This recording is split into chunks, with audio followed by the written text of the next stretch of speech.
Bonjour à tout le monde. C'est super ce sujet sur la mémoire parce que, évidemment, ça nous parle à tous. C'est passionnant aussi de s'occuper de littérature parce que les écrivains, eux, n'oublient jamais qu'ils ont été des enfants. Ils savent nous raconter leur enfance par des anecdotes, par des histoires avec beaucoup de détails, et c'est souvent drôle. Ces détails, justement, sont des fenêtres sur le souvenir. Un mot, une expression, une question, une phrase qu'on utilise quand on était enfant peut réveiller la mémoire. Alors, comme mon travail, c'est de comparer les textes, je vais vous parler de 4 auteurs qui parlaient une autre langue que le français, évidemment, quand ils étaient petits. Quand on essaie de se souvenir, il y a des mots qui nous viennent en tête, n'est-ce pas? Eh bien, ces auteurs, quand ils se souviennent de leur enfance, la langue qu'ils parlaient petit refait surface.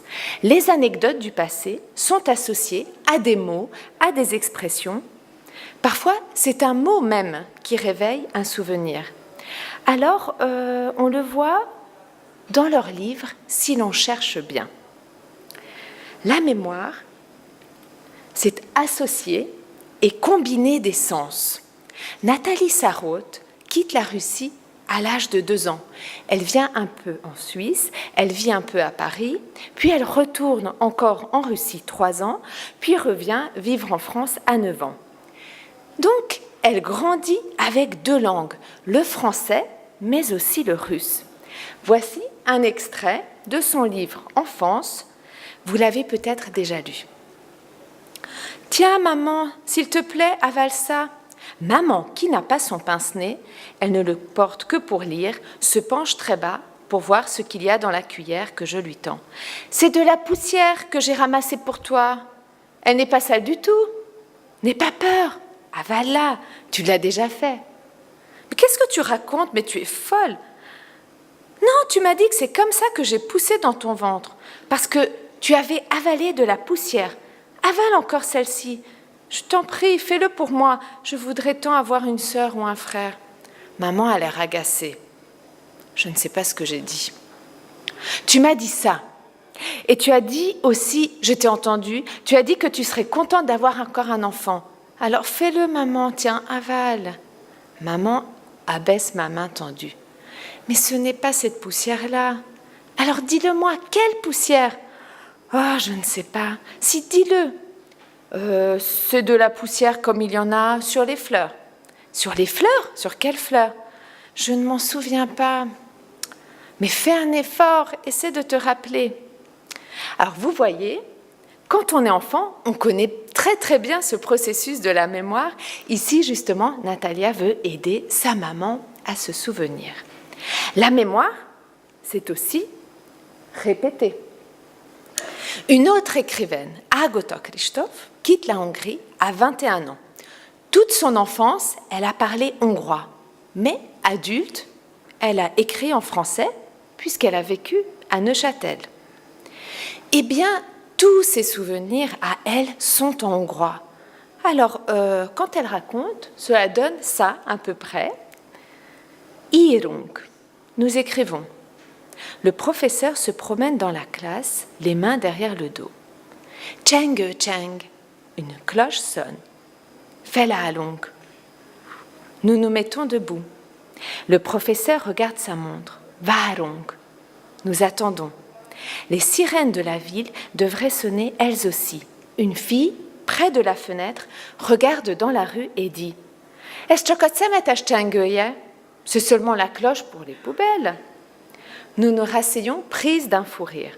La cloche de l'école et les sirènes de la ville sonnent bientôt après. Nous nous levons de nouveau, mais à cause des poubelles, nous rions encore. Nous restons debout ainsi pendant une longue minute, secoués par un rire silencieux. Le professeur rit avec nous. On vous a dit parfois à l'école de ne surtout pas répéter les mots quand vous écrivez. Eh bien, en hongrois, ce n'est pas vraiment un problème. On peut répéter. Et Ágota Kristóf a été à l'école en Hongrie. Ágota Kristóf répète csengő cloche, csengeni sonner. Ces deux mots sont proches en hongrois, comme vous voyez. Elle répète aussi nevetni, rire. Ce sont des mots importants dans son livre. Et quand on parle, on répète beaucoup les mots pour que l'autre nous comprenne bien. Vraiment, les écrivains ont une grande liberté. Mais la mémoire, c'est aussi imiter. Vassilis Alexakis a grandi en Grèce. Il est parti étudier en France quand il avait 17 ans. Il écrit en français, mais parfois, il traduit même ses propres livres en grec. Parfois, il met aussi des mots grecs dans ses livres en français. Il s'est même intéressé à une langue africaine, le sango, qui est parlé justement en République centrafricaine. Il est aussi question d'école dans le livre de Vassilis Alexakis, Les mots étrangers. J'essaie de jouer mes deux rôles, de professeur et d'élève, du mieux que je peux. Aussitôt que j'apprends un mot, je m'empresse de me l'enseigner. Xeris posleme avrio sta sango. Tu sais comment on dit demain en sango? M'interrogeai-je. Pos, comment? Je ne posais aucune question à mes professeurs quand j'allais à l'école. Je m'ennuyais en classe. La vue du tableau noir suffisait à me déprimer. Pos, comment? Insistai-je. Je fais attendre ma réponse afin de piquer ma curiosité. Kekereke, déclarai-je enfin. Mais c'est une onomatopée. Parfaitement. Tu remarqueras qu'on dit cocorico en français, coucourico en grec. Faut-il croire que le chant des coqs varie légèrement d'un pays à l'autre? Mais peu importe. En sango, cette onomatopée a servi à la formation d'un nom qui signifie demain. Dans son texte, il parle des onomatopées. Ce sont des mots qui reproduisent des sons et parfois aussi des bruits. D'une langue à l'autre, on peut entendre et reproduire ces mêmes sons différemment. Alors, Akira Mizubayashi en parle aussi dans son livre. Il a grandi au Japon. Il est venu en Europe quand il avait 22 ans, mais il avait en fait déjà étudié le français au Japon. Au lieu d'écrire en japonais, la langue qu'il connaissait le mieux, il a choisi d'écrire en français, même si évidemment c'est plus difficile. Mais vous savez, parfois, choisir le plus difficile pour les écrivains, c'est aussi ce qu'il y a de plus intéressant, puisque cela leur permet de dire des choses nouvelles. N'oublions pas que la mémoire, c'est aussi structuré et associé. Pour Akira Mizubayashi, le français est une langue venue d'ailleurs. Donc voici une citation de son livre. 6 heures du matin, il fait encore nuit. Quelques lueurs à l'horizon à peine.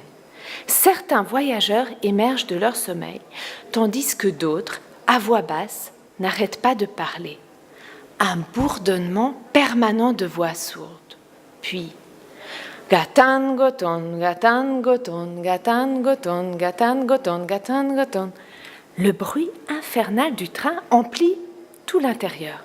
On a sommeil, mais on est tellement mal assis, tellement serré et tellement pris dans ce tintamarre continuel que personne ne dort vraiment. Dans un coin, près de la fenêtre, un enfant de 8 à 9 ans environ dort encore la tête appuyée contre la vitre. Et voilà donc la discussion dans le... Une voix dit « Kore wa violin desu ?» C'est un violon, ça. « Totemo chisai ne ?» Il est vraiment tout petit. C'est le gamin qui en joue, probablement, tabou. « Doshite, mais pourquoi ?» dit une autre voix, un môme comme ça, sitôt dans un train de nuit archibandé. « Kawaii, le pauvre !» l'enfant revient déjà, poussé par son père. Ils reprennent leur place.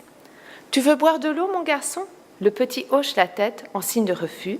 Le père verse de l'eau de sa gourde dans un gobelet, la boit d'un coup et dit « Allez, maintenant, on va faire ces exercices comme d'habitude. Tu dis « Ohayo », bonjour à tes doigts. Il faut qu'ils soient bien réveillés, complètement prêts quand on arrive chez Madame Suzuki. Donc vous voyez, la mémoire, c'est associer des mots et des histoires. La mémoire, c'est aussi répéter, imiter, combiner à l'infini des sens, comme les écrivains savent si bien le faire. Le petit garçon qui va au cours de violon avec son papa. Les petites histoires des écrivains à l'école. Alors, j'espère que ça vous a fait rire.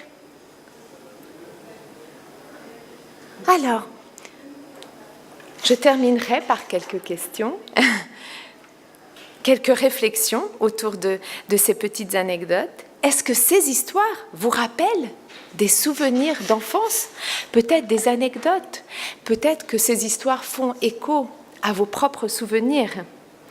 Et aussi, est-ce que les dialogues entre enfants et adultes vous font penser à des discussions que vous-même, vous avez déjà eues? Est-ce que quand vous apprenez une autre langue, est-ce que parfois vous avez l'impression que ces deux langues se mélangent? Peut-être des réactions, des idées? Bon.